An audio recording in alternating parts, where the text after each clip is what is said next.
നമസ്കാരം. മലയാണ്മയിലേക്ക് ഏവർക്കും സ്വാഗതം. ഞാൻ ഇന്ന് നിങ്ങൾക്ക് വേണ്ടി അവതരിപ്പിക്കുവാൻ പോകുന്നത് ഒരു ലോക ക്ലാസിക് ബാലസാഹിത്യ കൃതിയായ എ ലിറ്റിൽ പ്രിൻസസ് എന്നതിൻ്റെ മലയാള പുനരാഖ്യാനം ഒരു കൊച്ചു രാജകുമാരി എന്ന പുസ്തകമാണ്. എ ലിറ്റിൽ പ്രിൻസസ് എന്ന കൃതി എഴുതിയിരിക്കുന്നത് ഫ്രാൻസിസ് ഹോഡ്സൺ ബർണറ്റ് ആണ്. ഇത് മലയാളത്തിലേക്ക് പുനരാഖ്യാനം ചെയ്തിരിക്കുന്നത് പ്രേമാനന്ദ് ചമ്പാട്. കഥയിലേക്ക് കടക്കുന്നതിന് മുൻപായി ഫ്രാൻസിസ് ഹോഡ്സൺ ബർണറ്റിനെ കുറിച്ച് നമുക്കൊന്ന് മനസ്സിലാക്കാൻ ശ്രമിക്കാം. ബർണറ്റ് 1849 നവംബർ 24 മാഞ്ചസ്റ്ററിൽ ജനിച്ചു. പിതാവിൻ്റെ മരണത്തോടെ കുടുംബം പ്രയാസത്തിലായി. അവർ അമേരിക്കയിലേക്ക് കുടിയേറി. മാഞ്ചസ്റ്ററിലെ ജീവിതം അവർക്ക് മറക്കാൻ കഴിഞ്ഞില്ല. 1877 ബർണറ്റിൻ്റെ ആദ്യ നോവൽ പ്രസിദ്ധീകരിച്ചു. നഗരത്തിലെ തൊഴിലെടുക്കുന്നവരുടെ ജീവിതമായിരുന്നു ആ നോവലിലെ പ്രതിപാദ്യം. 1873 ഡോക്ടർ സ്വാൻ ബർണറ്റിനെ വിവാഹം ചെയ്തു. ഫൗണ്ടൻ റോയ് പ്രഭു, ഒരു കൊച്ചു രാജകുമാരി, രഹസ്യ പൂന്തോട്ടം എന്നീ നോവൽ ത്രയത്തിലൂടെ വിശ്വപ്രസിദ്ധ ബാലസാഹിത്യകാരിയായി അംഗീകരിക്കപ്പെട്ടു. പുസ്തകങ്ങളിലൂടെ സമ്പന്നയായ ഫ്രാൻസിസ് ഇംഗ്ലണ്ടിൽ തിരിച്ചു വന്നു. അവിടെ അവർ രോഗത്തിന് അടിമയായി. ആദ്യ വിവാഹമോചിതയായ അവർ 1890 സ്റ്റീഫൻ ടൗൺസെൻഡിനെ വിവാഹം ചെയ്തു. 1901 ശേഷം ബർമുഡയിലും ലോങ് ഐലൻഡിലുമാണ് താമസിച്ചത്. ഉദ്യാനപാലനത്തിലും ക്രിസ്തീയ തത്വശാസ്ത്രത്തിലും ആത്മീയതയിലുമൊക്കെ അവർ കൂടുതൽ താല്പര്യം പ്രകടിപ്പിച്ചു. 1924 ഒക്ടോബർ 29 ഫ്രാൻസിസ് ഹോഡ്സൺ ബർണറ്റ് അന്തരിച്ചു. ഇനി പുനരാഖ്യാനം ചെയ്ത പ്രേമാനന്ദ് ചമ്പാടിനെ കുറിച്ചും ഞാനൊന്ന് വിവരിക്കാം. കണ്ണൂർ ജില്ലയിൽ തലശ്ശേരിക്കടുത്ത് ചമ്പാട് ഗ്രാമത്തിലാണ് ജനനം. അച്ഛൻ മുണ്ടങ്ങാടൻ ഗോപാലൻ മേസ്ത്രി, അമ്മ നാണി ദീർഘകാലം അധ്യാപകനായിരുന്നു. അംബേദ്കർ അവാർഡ്, വിശ്വദീപ്തി ചെറുകഥ അവാർഡ്, അധ്യാപക കലാവേദി അവാർഡ്, സംസ്ഥാന ബാലസാഹിത്യ institute award, Guru Sahithi novel award, Narendranath പഠനകേന്ദ്രം അവാർഡ്, കഥാപ്രസംഗ അക്കാദമി അവാർഡ്, ആശ്രയ പുരസ്കാരം തുടങ്ങി നിരവധി പുരസ്കാരങ്ങൾ ലഭിച്ചിട്ടുണ്ട്. 60-ലധികം പുസ്തകങ്ങൾ പ്രസിദ്ധീകരിച്ചു. ഭാര്യ ഗീത, മക്കൾ പ്രേംജിത്ത്, പ്രജിന. ഇനി നമ്മൾക്ക് ഒരു കൊച്ചു രാജകുമാരിയെക്കുറിച്ച് പ്രേമാനന്ദ് ചമ്പാട് എഴുതിയ ഒരു കുറിപ്പ് ഞാനൊന്ന് വായിച്ച് കേൾപ്പിക്കാം. ഒരു ലോക ക്ലാസിക് ബാലസാഹിത്യ കൃതിയാണ് ഒരു കൊച്ചു രാജകുമാരി. ബാലസാഹിത്യത്തിൻ്റെ സവിശേഷതകൾ തികച്ചും ഉൾക്കൊള്ളുന്ന ഒരു കൃതിയാണ് ഇത്. ജീവിതത്തിലെ ഒരുപാട് പ്രയാസങ്ങളും പ്രതിസന്ധികളും തരണം ചെയ്തിട്ടേ ഏതൊരാൾക്കും സ്വന്തം ജീവിതം പൂർത്തിയാക്കാൻ കഴിയൂ. പ്രയാസങ്ങളിലൂടെ കടന്നു പോകുമ്പോൾ തളർന്നു പോയാൽ മുന്നോട്ട് നീങ്ങാനാവില്ല. ഇത് ജീവിതത്തിൻ്റെ ഒരു ബാലപാഠമാണ്. പ്രയാസങ്ങളുടെ ഇരുട്ടിൽ നിന്നും സ്വകാര്യങ്ങളുടെ വെളിച്ചത്തിലേക്കുള്ള വഴി കണ്ടെത്തുക എന്നതാണ് ജീവിത വിജയത്തിൻ്റെ അടിസ്ഥാനം എന്ന് ഒരു കൊച്ചു രാജകുമാരിയിലൂടെ ബർണറ്റ് വായനക്കാരെ ഓർമ്മിപ്പിക്കുന്നു. സാറ എന്ന കുട്ടി സർവ്വ ഐശ്വര്യങ്ങളോടെയും ജീവിക്കുമ്പോഴും സദാ വിചാരശീലയായിരുന്നു. ഐശ്വര്യങ്ങളുടെ വെള്ളിവെളിച്ചത്തിൽ അവൾ മതിമറന്നിരുന്നില്ല. എന്നാൽ അവളെ ഉപയോഗിക്കാൻ കിട്ടിയ മിഡ്മിൻജിൻ താൽക്കാലികങ്ങളായ നേട്ടങ്ങളിൽ അഭ്രമിക്കുന്ന സ്വഭാവക്കാരിയാണ്. സാറ ദാരിദ്ര്യത്തിലേക്ക് നിലംപതിച്ചു കഴിഞ്ഞു എന്നറിയുമ്പോൾ ആദ്യത്തെ അടുപ്പത്തോടു കൂടിയുള്ള പെരുമാറ്റത്തിൽ നിന്നും മിഡ്മിൻജിൻ വ്യതിചലിക്കുകയാണ്. സമൂഹത്തിൽ എന്നും കണ്ടുവരുന്ന ഈ സ്വഭാവ വൈചിത്ര്യങ്ങളെ വളരെ തന്മയത്വത്തോടെയാണ് നോവലിൽ ചിത്രീകരിച്ചിരിക്കുന്നത്. വിചാരശീലയായ സാറയ്ക്ക് ദാരിദ്ര്യത്തിൽ പതിച്ചപ്പോഴും പതർച്ചയൊന്നും ഉണ്ടായില്ല. അസൂയക്കാർ ആഹ്ലാദിക്കുന്നത് സ്ഥിതപ്രജ്ഞയായ സാറയെ ഉലച്ചതേയില്ല. അനുഭവങ്ങൾ യാഥാർത്ഥ്യബോധത്തോടെ ഉൾക്കൊണ്ട് ജീവിക്കാനാണ് അവർ ശ്രമിച്ചത്. സ്വാഭിമാനം അടിയറ വെക്കേണ്ടി വരുന്ന സന്ദർഭത്തിൽ ആത്മാഭിമാനം ഉയർത്തിപ്പിടിച്ച ഒരു കഥാപാത്രമായി സാറ നോവലിൽ ഉയർന്നു നിൽക്കുന്നു. ദുരിതക്കയത്തിൽ നിന്നും ഐശ്വര്യത്തിൻ്റെ പുതിയ ഭൂമികയിലേക്ക് എത്തിയപ്പോൾ അമിതാഹ്ലാദമില്ലാതെ പുതിയ സ്ഥാനം സ്വീകരിക്കാൻ അവൾക്ക് കഴിഞ്ഞു. വ്യത്യസ്തമായ ജീവിതാവസ്ഥകളോട് പൊരുതി ജയിച്ച കഥാപാത്രങ്ങളുടെ അവതരണത്തിലൂടെ സമൂഹത്തിൻ്റെ പുരോഗതിയും ശക്തിയും വരച്ചു കാണിക്കുന്ന മനോഹരമായ നോവലാണ് ഫ്രാൻസിസ് ഹഡ്സൺ ബർണറ്റിൻ്റെ ഒരു കൊച്ചു സുന്ദരി. ഇനി നമുക്ക് കഥയിലേക്ക് കടക്കാം.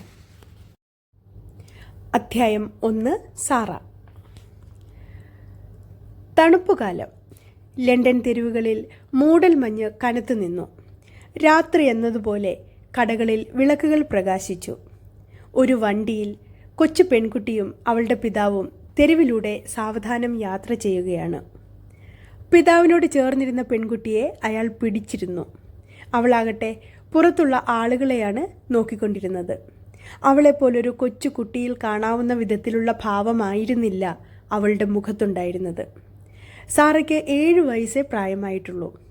എപ്പോഴും എന്തെങ്കിലും ആലോചിക്കുകയോ സ്വപ്നം കാണുകയോ ചെയ്യുക എന്നുള്ളത് അവളുടെ സ്വഭാവമാണ്. വലിയവരെക്കുറിച്ചാണ് അവളുടെ ആലോചന അധികവും. വളരെ കാലമായി ജീവിച്ചു വരുന്ന ഒരാളെപ്പോലെയാണ് അവളുടെ പെരുമാറ്റം. വണ്ടിയിലിരുന്ന് അവൾ ആലോചിക്കുന്നത് കുറച്ചു മുമ്പ് ബോംബെക്ക് നടത്തിയ യാത്രയെക്കുറിച്ചായിരുന്നു. അവളുടെ അച്ഛൻ ക്യാപ്റ്റൻ ക്രൂവിൻ്റെ കൂടെയായിരുന്നു യാത്ര. വലിയൊരു കപ്പലിലായിരുന്നു അവർ സഞ്ചരിച്ചിരുന്നത്. കപ്പലിൽ ആളുകൾ അങ്ങോട്ടും ഇങ്ങോട്ടും നടന്നു പോകുന്നതും കുട്ടികൾ കപ്പലിൽ നിന്നും കളിക്കുന്നതും അവൾ ഓർമ്മിച്ചു പോയി. ഉദ്യോഗസ്ഥരുടെ യുവതികളായ ഭാര്യമാർ അവളോട് സംസാരിക്കുമായിരുന്നു.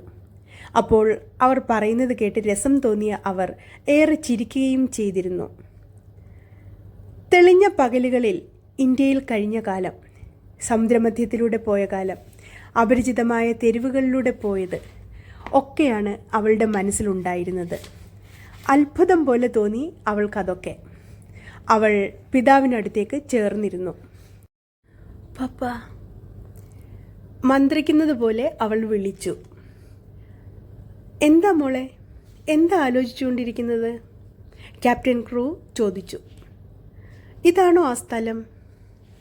അതെ, ഇത് തന്നെ. ഒടുവിൽ നമ്മൾ അവിടെ എത്തിച്ചേർന്നിരിക്കുന്നു സാറാ. 7 വയസ്സുകാരിയായിരുന്നെങ്കിലും അച്ഛൻ്റെ ശബ്ദത്തിൽ ദുഃഖം അലിഞ്ഞു ചേർന്നിരിക്കുന്നു എന്ന് അവൾക്ക് മനസ്സിലായി. വർഷങ്ങളായി ആ സ്ഥലത്തെക്കുറിച്ച് അദ്ദേഹം അവളെ മനസ്സിലാക്കിച്ച് വരികയായിരുന്നു. അവളുടെ ജനനത്തോടെ അമ്മ മരിച്ചുപോയതാണ്. അതുകൊണ്ട് അമ്മയെ അവൾക്കറിയില്ല. അമ്മ ഇല്ലാത്തതിനെക്കുറിച്ചും അറിയില്ല. ലോകത്ത് അവൾക്കാകെയുള്ള ബന്ധം ചെറുപ്പക്കാരനായ, സുന്ദരനായ, സമ്പന്നനായ, ഏറ്റവും ഇഷ്ടമുള്ള അവളുടെ അച്ഛനുമായാണ്. അവർ ഒരുമിച്ച് കളിച്ചു, പരസ്പരം അത്യധികം ഇഷ്ടപ്പെട്ടു. അച്ഛൻ സമ്പന്നനാണെന്ന് ആളുകൾ പറയുന്നത് അവൾ കേൾക്കാറുണ്ട്. വലുതാകുമ്പോൾ അവളും സമ്പന്നയാകുമെന്നും ആളുകൾ പറഞ്ഞിരുന്നു. സമ്പന്നത എന്നതിൻ്റെ അർത്ഥം പക്ഷെ അവൾക്കറിയില്ലായിരുന്നു. മനോഹരമായ ഒരു ബംഗ്ലാവിലായിരുന്നു സാറയുടെ ജീവിതം. വീട്ടിലെ വേലക്കാർ അവൾക്ക് സലാം ചെയ്യുമായിരുന്നു. മിസ്സി സാഹിബ് എന്നാണ് അവർ അവളെ വിളിച്ചിരുന്നത്. അവളുടെ എന്തിഷ്ടവും അവർ സാധിച്ചു കൊടുത്തിരുന്നു. കളിപ്പാട്ടങ്ങളും വളർത്തുമൃഗങ്ങളും ഉണ്ടായിരുന്നു ആവശ്യം പോലെ. അവൾ ആരാധിക്കുന്ന ഒരു ആയിയാണ് ബംഗ്ലാവിലുണ്ടായിരുന്നത്. ധനികരായ ആളുകൾക്ക് ഇങ്ങനെയുള്ള സൗകര്യങ്ങളൊക്കെ ഉണ്ടാകുമെന്ന് സാവധാനം അവൾ മനസ്സിലാക്കി. അത്രയേ അതിനെക്കുറിച്ച് അവൾക്ക് അറിവുണ്ടായിരുന്നുള്ളൂ. സാറയെ വിഷമിപ്പിച്ചുകൊണ്ടിരുന്ന ഒരേ ഒരു കാര്യം ആ സ്ഥലം ആയിരുന്നു. ആ സ്ഥലത്തേക്ക് അവളെ കൊണ്ടുപോകും എന്ന് അവൾക്കറിയാം. കുട്ടികൾക്ക് തീരെ യോജിച്ച കാലാവസ്ഥയായിരുന്നില്ല ഇന്ത്യയിൽ അവരെ സംബന്ധിച്ചിടത്തോളം. കുട്ടികൾക്ക് മാതാപിതാക്കളിൽ നിന്ന് വരുന്ന കത്തുകളിലെ വിവരങ്ങൾ പറയുന്നത് അവൾ കേൾക്കാറുണ്ട്. പപ്പ, എന്നെ ആ സ്ഥലത്തേക്ക് കൊണ്ടുപോകില്ലേ? 5 വയസ്സായപ്പോൾ തന്നെ അവൾ ചോദിച്ചിരുന്നു. സ്കൂളിലേക്ക് പോകുന്ന കാര്യവും അവൾ അന്വേഷിക്കും. അപ്പോൾ അച്ഛൻ പറയും, എൻ്റെ കുഞ്ഞ് സാറാ, നിനക്ക് അധിക നേരം കഴിയാൻ പറ്റുമോ? ധാരാളം ചെറിയ പെൺകുട്ടികളുള്ള ഒരു നല്ല വീട്ടിലേക്ക് നിന്നെ ഞാൻ കൊണ്ടുപോകാം. അവരോടൊത്ത് നിനക്കവിടെ കളിക്കാം. ഞാൻ നിനക്ക് ധാരാളം പുസ്തകങ്ങൾ എത്തിച്ചു തരും. നീ വളരെ വേഗം വളർന്ന് 1 വർഷം കൊണ്ട് പപ്പയെ നോക്കാൻ കഴിയുന്നവളായി തീരും. അതിനെപ്പറ്റി ആലോചിക്കാൻ അവൾക്ക് രസമാണ്. അച്ഛനു വേണ്ടി വീട് സൂക്ഷിക്കുന്നതും അച്ഛനോടൊപ്പം യാത്ര ചെയ്യുന്നതും വിരുന്നിൽ പങ്കെടുക്കുന്നതും സംസാരിക്കുന്നതും വായിക്കുന്നതുമൊക്കെയാണ് അവൾക്കേറെ ഇഷ്ടം. ആ സ്ഥലത്തേക്ക് പോകാൻ തയ്യാറുണ്ടെങ്കിൽ അവൾക്കതും ഇഷ്ടമാണ്. പുസ്തകങ്ങളെ അവൾ ഏറെ സ്നേഹിച്ചു. വായിച്ച പുസ്തകങ്ങളെക്കുറിച്ച് അച്ഛനോട് പറയും. അച്ഛൻ അതിൽ താല്പര്യമായിരുന്നു. അച്ഛൻ്റെ ഏറ്റവും നല്ല കൂട്ടാണ് സാറ. അയാൾ അവളെ ചേർത്ത് നിർത്തി. മകളില്ലാത്തപ്പോൾ വല്ലാത്ത ഏകാന്തതയാണ് അയാൾക്ക് അനുഭവപ്പെടുക. അവർക്ക് എത്തേണ്ട സ്ഥലം അടുത്തു. അതൊരു വലിയ വീടായിരുന്നു. ആ സ്ഥലത്തെ മറ്റു വീടുകൾ പോലെ അതിൻ്റെ മുൻവാതിൽ പിച്ചളയിൽ കറുത്ത അക്ഷരത്തിൽ ഇങ്ങനെ കൊത്തിവെച്ചിരുന്നു: മിസ് മിൻചിൻ. യുവതികൾക്ക് പാഠശാല തിരഞ്ഞെടുക്കുന്നു. കഴിയാവുന്നത്ര സന്തോഷത്തോടെ ക്യാപ്റ്റൻ ക്രൂ പറഞ്ഞു: സാറ, നമ്മൾ ഇവിടെ എത്തി. അയാൾ സാറയെ ഉയർത്തി വണ്ടിയിൽ നിന്നും പുറത്തിറക്കി. അവർ ചവിട്ടുപടികൾ കയറി മണിയടിച്ചു. മിൻചിനെ പോലെ ആയിരിക്കും വീടുമെന്ന് സാറ മനസ്സിൽ കരുതി. അവിടെ എല്ലാം സജ്ജീകരിച്ചിട്ടുണ്ടെങ്കിലും വൃത്തിയുണ്ടായിരുന്നില്ല. പരിക്കൻ രീതിയിലാണ് എല്ലാം വാർണിഷ് ചെയ്തിട്ടുള്ളത് പോലും. അവർ ആദ്യം കയറിയ മുറിയിൽ വിരിച്ചിരുന്ന പരവതാനി ചതുരാകൃതിയിലാണ്. കസേരയും ചതുരാകൃതിയിൽ തന്നെ. മാർബിളിൽ തീർത്ത കനമുള്ള ഒരു ടൈം പീസുമുണ്ട് മുറിയിൽ. സാറ ഒരു കസേരയിലിരുന്ന് ചുറ്റും നോക്കിയിട്ട് പറഞ്ഞു: പപ്പ, എനിക്കിഷ്ടമായില്ല. ക്യാപ്റ്റൻ ക്രൂ ചിരിച്ചു. സാറയുടെ വർത്തമാനം കേട്ട് അദ്ദേഹത്തിന് തമാശയെ തോന്നിയുള്ളൂ. എൻ്റെ സാറ മോളെ, എന്നോട് വേറെ ആരും സംസാരിക്കാനില്ലാത്തപ്പോൾ ഞാൻ എന്താ ചെയ്യുക? നീ മാത്രമാണ് എനിക്ക് ആശ്വാസമായിട്ടുള്ളത്. ഗൗരവമുള്ള കാര്യം പറയുമ്പോൾ പപ്പ ചിരിക്കുന്നതെന്താ? അദ്ദേഹം അവളെ ചേർത്ത് പിടിച്ച് ഉമ്മ നൽകി. ആ കണ്ണുകൾ നിറഞ്ഞിരുന്നു അപ്പോൾ. ആ സമയത്ത് മിസ് മിൻചിൻ മുറിയിലേക്ക് വന്നു. അവർക്ക് വീട് വളരെ ഇഷ്ടപ്പെട്ടതായി സാറയ്ക്ക് തോന്നി. ഉയരം കൂടിയ പ്രസന്നമല്ലാത്ത അവർ ബഹുമാന്യയാണെങ്കിലും വൃത്തി തോന്നിയില്ല. തണുപ്പൻ കണ്ണുകൾ വലിയവയാണ്. അതുപോലെ തന്നെയുള്ള ചിരിയാണ് അവർക്ക്. ക്യാപ്റ്റൻ ക്രൂവിനെക്കുറിച്ച് അവർ ധാരാളം കേട്ടിട്ടുണ്ട്. സ്വന്തം മകൾക്ക് വേണ്ടി എത്രയും ചെലവ് ചെയ്യാൻ തയ്യാറുള്ള ഒരു പിതാവാണെന്നും അവർക്കറിയാം. ഇത്രയും സുന്ദരിയായ നല്ലൊരു കുട്ടിയെ ലഭിക്കുന്നത് അഭിമാനാർഹമായ കാര്യമാണ് ക്യാപ്റ്റൻ ക്രൂ. കുട്ടിയുടെ അസാധാരണമായ സാമർഥ്യത്തെക്കുറിച്ച് മെറിഡിത്ത് എന്നോട് പറഞ്ഞിരുന്നു. ഈ സ്ഥാപനത്തിൻ്റെ ഒരു നിധിയാണ് ഈ കുട്ടി. മിസ് മിൻചിൻ്റെ മുഖത്തേക്ക് ഉറ്റുനോക്കിക്കൊണ്ട് സാറ ഇരുന്നു. സാധാരണ പോലെ അത്ഭുതകരമായ കാര്യങ്ങളാണ് അവൾ ആലോചിക്കുന്നത്. ഞാനൊരു സുന്ദരി കുട്ടിയാണെന്ന് അവർ പറഞ്ഞത് എന്താണ്? ഞാൻ സുന്ദരിയൊന്നുമല്ല. കേണൽ ഗ്രേൻജിൻസിൻ്റെ മകൾ ഇസബൽ സുന്ദരിയാണ്. അവളുടെ റോസ് നിറത്തിലുള്ള കവിളുകളിൽ നുണക്കുഴികളുണ്ട്. സ്വർണ്ണ നിറത്തിലുള്ള നീളമുള്ള മുടിയുണ്ട്. എനിക്ക് നീളം കുറഞ്ഞ മുടിയാണ്. കണ്ണുകളാകട്ടെ പച്ചയും. മെലിഞ്ഞ എന്നെ കാണാൻ ഭംഗിയൊന്നുമില്ല. ഞാൻ കണ്ടിട്ടുള്ളതിൽ വെച്ച് വൃത്തിയില്ലാത്ത രൂപം എൻ്റേതാണ്. അവർ ഒരു കഥ പറഞ്ഞു തുടങ്ങിയിരിക്കുന്നു. വൃത്തിയില്ലാത്ത രൂപമെന്ന അവളുടെ ചിന്ത തെറ്റിദ്ധാരണ കൊണ്ടാണ്. ഇസബൽ റെജിമെൻറ്റിലെ സുന്ദരിക്കുട്ടി തന്നെയാണ്. പ്രായത്തിനനുസരിച്ച ശരീരപ്രകൃതിയും അതുപോലെയുള്ള കൊച്ചു മുഖവുമുള്ള സാറയെ മറ്റുള്ളവർക്ക് ഇഷ്ടമുണ്ട് എന്ന് അവൾക്കറിയില്ല. അതുകൊണ്ടാണ് അവൾ സൗന്ദര്യമില്ലാത്തവളെന്ന് സ്വയം വിശ്വസിക്കുന്നത്. ആ വിദ്യാലയത്തിൽ കുട്ടികളെ ചേർക്കാൻ വരുന്ന എല്ലാ പപ്പമാരോടും മമ്മമാരോടും മിസ് മിൻജിൻ പറയുന്നത് സുന്ദരിക്കുട്ടി എന്നാണെന്ന് സാറയ്ക്ക് പിന്നീട് മനസ്സിലായി. അച്ഛനും മിസ് മിൻജിനും സംസാരിക്കുന്നത് അച്ഛൻ്റെ ചാരത്ത് നിന്നുകൊണ്ട് സാറ ശ്രദ്ധിച്ചു.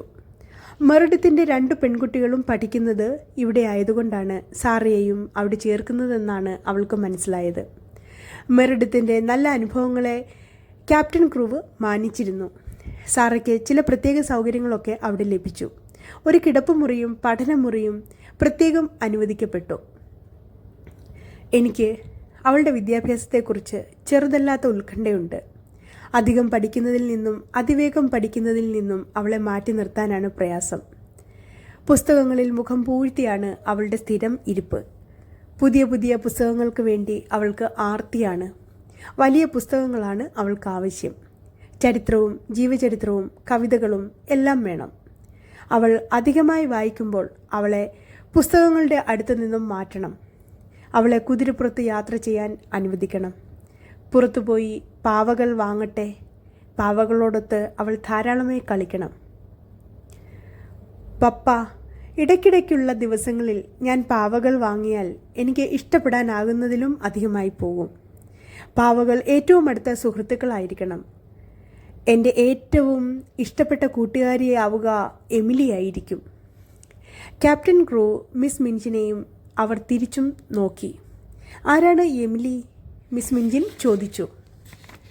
പറഞ്ഞു കൊടുക്കൂ സാറാ, ക്യാപ്റ്റൻ ക്രൂ പുഞ്ചിരിച്ചുകൊണ്ട് പറഞ്ഞു. അതൊരു പാവയാണ്, ഇതുവരെ എനിക്ക് കിട്ടിയിട്ടില്ലാത്തത്. പപ്പ എനിക്കത് വാങ്ങിത്തരും. അവളെ തിരയാൻ ഞങ്ങൾ ഒരുമിച്ചാണ് പോകുക. എമിലി എന്നാണ് ഞാൻ അവളെ വിളിക്കുക. പപ്പ ഇവിടുന്ന് പോയാൽ അവളായിരിക്കും എൻ്റെ കൂട്ടുകാരി. അവളോട് പപ്പയെക്കുറിച്ച് പറയണം. മിസ് മിഞ്ചിൻ്റെ പുഞ്ചിരി വളരെയേറെ വികസിച്ചു. അവർ പറഞ്ഞു, എന്ത് നല്ല കുട്ടിയാ. സാറയെ ചേർത്ത് നിർത്തിക്കൊണ്ട് ക്യാപ്റ്റൻ ക്രൂ പറഞ്ഞു, അതെ, വളരെ നല്ല മോളാണ്. ഇവളെ നന്നായി ശ്രദ്ധിക്കണം മിസ് മിഞ്ചിൻ. കുറേ ദിവസങ്ങളോളം പിതാവിൻ്റെ കൂടെ സാറ ഹോട്ടലിൽ കഴിഞ്ഞു. അദ്ദേഹം ഇന്ത്യയിലേക്ക് തിരിച്ചു പോകും വരെ അത് തുടർന്നു. അവർ രണ്ടുപേരും കൂടി വലിയ കടകളിൽ കയറി ധാരാളം സാധനങ്ങൾ വാങ്ങി. സാറയ്ക്ക് ആവശ്യമുള്ള സാധനങ്ങൾ മാത്രമല്ല ആ പിതാവ് വാങ്ങിയത്, അവളെ അത്ഭുതപ്പെടുത്തും വിധം സാധനങ്ങൾ വാങ്ങി. ചിത്രപ്പണികളും തൊങ്ങലുകളും വെച്ച് പിടിപ്പിച്ച വെൽവെറ്റിൻ്റെ കുപ്പായങ്ങളും വില കൂടിയ തൊപ്പികളും കോട്ടുകളും കയ്യുറകളും തൂവാലകളും സിൽക്ക് കൊണ്ടുള്ള കാലുറകളും മറ്റും വാങ്ങിക്കുന്നത് കണ്ട് കടകളിലെ വിൽപ്പനക്കാരികൾ സാറയെപ്പറ്റി വിദേശത്തു നിന്നും വന്ന ഏതെങ്കിലും രാജകുമാരിയായിരിക്കുമെന്ന് കുശുകുശുത്തു. ഇന്ത്യയിലെ ഏതെങ്കിലും രാജാവിൻ്റെ ഇളയ പുത്രി ആയിരിക്കുമെന്നും അവർ അഭിപ്രായപ്പെട്ടു. ഒരുപാട് കടകളിൽ കയറിയിറങ്ങി നിരവധി പാവകളെ നോക്കി. അവസാനം അവർക്ക് എമിലിയെ കിട്ടി. ഇവളൊരു പാവയായിട്ടല്ല ഞാൻ കാണുന്നത്. ഞാൻ സംസാരിക്കുമ്പോൾ ഇവൾ എന്നെ ശ്രദ്ധിക്കണം. പപ്പ, പാവകൾ ഒരിക്കലും കേൾക്കുകയില്ല എന്നതാണ് വിഷമം. കടകൾക്ക് മുന്നിലൂടെ നടക്കുമ്പോൾ പെട്ടെന്ന് ഒരു കടയുടെ മുന്നിൽ നിന്ന് സാറ വിളിച്ചു പറയുകയായിരുന്നു, ഓ പപ്പ, അതാ എമിലി. അവളുടെ മുഖത്തേക്ക് രക്തം ഇരച്ചു കയറി. ഏറ്റവും പ്രിയപ്പെട്ടവരെ കാണുമ്പോൾ കണ്ണിലുണ്ടാകുന്ന തെളിച്ചം സാറയുടെ കണ്ണിലും ഉണ്ടായി. അവൾ തീർച്ചയായും നമ്മളെ കാത്തിരിക്കുകയാവും. സാറ അവളെ കയ്യിലെടുത്തപ്പോൾ ആ കണ്ണുകളിൽ വല്ലാത്തൊരു തിളക്കമുണ്ടായിരുന്നു. അതൊരു വലിയ പാവയായിരുന്നു. എന്നാൽ എളുപ്പത്തിൽ കൊണ്ടു നടക്കാൻ കഴിയുന്നതുമാണ്. ചുരുണ്ട് സ്വർണ്ണ നിറത്തിലുള്ള മുടിയാണ് അതിന്. തെളിഞ്ഞ നീല കണ്ണുകളാണ്. പപ്പ, ഇത് തന്നെയാണ് എമിലി. ഞാൻ ഇവളെ എപ്പോഴും നല്ലൊരു അമ്മയുടെ മകളെപ്പോലെയാണ് കാണുക. ഞാനാണ് അവളുടെ മാതാവ്. ഞാൻ അവളുടെ നല്ല കൂട്ടുകാരിയായിരിക്കും. സാധനങ്ങളൊക്കെ വാങ്ങിയതിൽ ക്യാപ്റ്റൻ ക്രൂ സന്തോഷിച്ചു. എങ്കിലും വേദനയുടെ ഒരു സൂചി മനസ്സിൽ തറച്ചു. ഇതൊക്കെ ചെയ്തുവെങ്കിലും മകളെ വേർപിരിയുവാൻ മനസ്സ് സമ്മതിക്കുന്നില്ല. അന്നു രാത്രി ഏറെ വൈകിയ സമയം അദ്ദേഹം കിടക്കയിൽ നിന്നും എഴുന്നേറ്റ് സാറയെ തന്നെ നോക്കിയിരുന്നു. അവൾ എമിലിയെ ചേർത്ത് പിടിച്ച് ഉറങ്ങുകയായിരുന്നു. സാറയുടെ കറുത്ത മുടിയിഴകൾ എമിലിയുടെ സ്വർണ്ണ മുടിയിഴകളുമായി ഇടകലർന്ന് കിടന്നു. രണ്ടുപേരും ഒരുപോലെയുള്ള കുപ്പായമാണ് ഇട്ടിരുന്നത്. എമിലി ഒരു യഥാർത്ഥ കുട്ടിയെപ്പോലെ ക്യാപ്റ്റൻ ക്രൂവിന് തോന്നി. എമിലി കൂടെയുണ്ട് എന്നതായിരുന്നു അദ്ദേഹത്തിൻ്റെ ആശ്വാസം. അദ്ദേഹം ദീർഘമായി നിശ്വസിച്ചു. ഒരു കുട്ടിയെപ്പോലെ മീശ പിടിച്ച് വലിച്ചു. എൻ്റെ കുഞ്ഞു സാറാ, നിന്നെ പിരിയുന്നതിൽ എനിക്കുള്ള വേദന എത്രയെന്ന് നീ അറിയുമെന്ന് ഞാൻ വിശ്വസിക്കുന്നില്ല. അടുത്ത ദിവസം ക്യാപ്റ്റൻ ക്രൂ സാറയെയും കൊണ്ട് മിസ് മിഞ്ചിൻ്റെ അടുത്ത് കൊണ്ടുപോയി വിട്ടു. പിറ്റേ ദിവസം രാവിലെയാണ് അദ്ദേഹത്തിൻ്റെ യാത്ര. ഇംഗ്ലണ്ടിലെ ക്യാപ്റ്റൻ ക്രൂവിൻ്റെ നിയമജ്ഞർ ബാരോവും സ്കിപ്പ് വർത്തുമാണ്. സാറായ്ക്ക് വേണ്ട എല്ലാ കാര്യങ്ങൾക്കുമുള്ള ചെലവുകൾ ആ നിയമജ്ഞർ വഹിച്ചോളുമെന്ന് അദ്ദേഹം മിസ് മിഞ്ചിനെ അറിയിച്ചു. അദ്ദേഹം ആഴ്ചയിൽ 2 ദിവസം സാറയ്ക്ക് കത്തയക്കുമെന്നും അവൾക്ക് എപ്പോഴും സന്തോഷം നൽകണമെന്നും അദ്ദേഹം ഏൽപ്പിച്ചു. അദ്ദേഹം സാറ ഇരിക്കുന്ന മുറിയിലേക്ക് ചെന്നു. അവർ അന്യോന്യം യാത്ര പറഞ്ഞു. അവൾ അച്ഛൻ്റെ മുഖത്തേക്ക് തന്നെ നോക്കി നിന്നു. മോളെ, നീ എന്നെ മനസ്സുകൊണ്ട് അറിയാൻ ശ്രമിക്കുകയാണോ?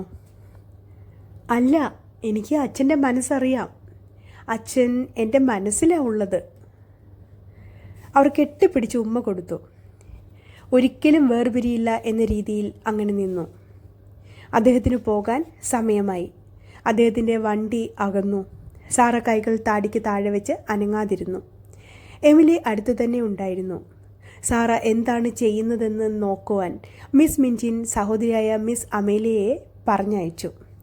സാറയ്ക്ക് വാതിൽ തുറക്കാൻ കഴിയുന്നില്ല എന്ന് അമലയ്ക്ക് തോന്നി. ഞാൻ വാതിൽ പൂട്ടിയതാണ്. കുറച്ചു സമയം സമാധാനപരമായി ഇരിക്കാൻ വേണ്ടിയാ, വിനയാന്യതയായി സാറ പറഞ്ഞു. മിസ് അമേലിയ തടിച്ചു കൊഴുത്ത ഒരു സ്ത്രീയാണ്. മിസ് മിൻജിനെ ബഹുമാനിച്ചുകൊണ്ടാണ് അവരുടെ പെരുമാറ്റം എപ്പോഴും. അവർ മിൻജിനെ എപ്പോഴും അനുസരിക്കും. ചേച്ചി, അവൾ വാതിലടച്ചിരിക്കുക, ഒരു ശബ്ദവും ഉണ്ടാക്കുന്നില്ല. സാധാരണ കുട്ടികൾ ചെയ്യുന്നത് പോലെ അവൾ കരയുകയോ ബഹളമുണ്ടാക്കുകയോ ചെയ്യുമെന്നാണ് ഞാൻ പ്രതീക്ഷിച്ചത്, മിസ് മിൻജിൻ അഭിപ്രായപ്പെട്ടു. ആമേലിയ ഉടനെ പറഞ്ഞു. ഞാൻ അവളുടെ പെട്ടി തുറന്ന് സാധനങ്ങളൊക്കെ അടുക്കി വെക്കുകയായിരുന്നു. അതിലുള്ളത് പോലത്തെ സാധനങ്ങൾ ഞാൻ ഇതുവരെ കണ്ടിട്ടില്ല. എന്തെല്ലാം തരത്തിലുള്ള വസ്ത്രങ്ങളാണ്, വില കൂടിയവ. അതിനെക്കുറിച്ച് നിങ്ങൾക്ക് എന്താ പറയാനുള്ളത്? അതൊക്കെ വെറും തമാശയാണ്. അവൾക്ക് അതൊക്കെ വാങ്ങിക്കൊടുക്കുന്നത് ഒരു കൊച്ചു രാജകുമാരിക്കെന്ന പോലെയാണ്. സാറയും എമിലിയും മുറിയിലിരുന്ന് ക്യാപ്റ്റൻ ക്രൂവിൻ്റെ വണ്ടി പോയ ഭാഗത്തേക്ക് നോക്കിക്കൊണ്ടിരുന്നു. ക്യാപ്റ്റൻ ക്രൂ ആകട്ടെ കൈകൾ വീശിക്കൊണ്ട് പിന്നിലേക്ക് തിരിഞ്ഞു നോക്കുകയായിരുന്നു. ചാപ്റ്റർ 1 സാറ ഇവിടെ അവസാനിക്കുകയാണ്. കഥ ഏവർക്കും ഇഷ്ടപ്പെട്ടു എന്ന് കരുതുന്നു. കഥ ഇഷ്ടപ്പെട്ടുവെങ്കിൽ ലൈക്ക് ചെയ്യുവാനും ഷെയർ ചെയ്യുവാനും സബ്സ്ക്രൈബ് ചെയ്യുവാനും മറക്കില്ലല്ലോ. നന്ദി, നമസ്കാരം.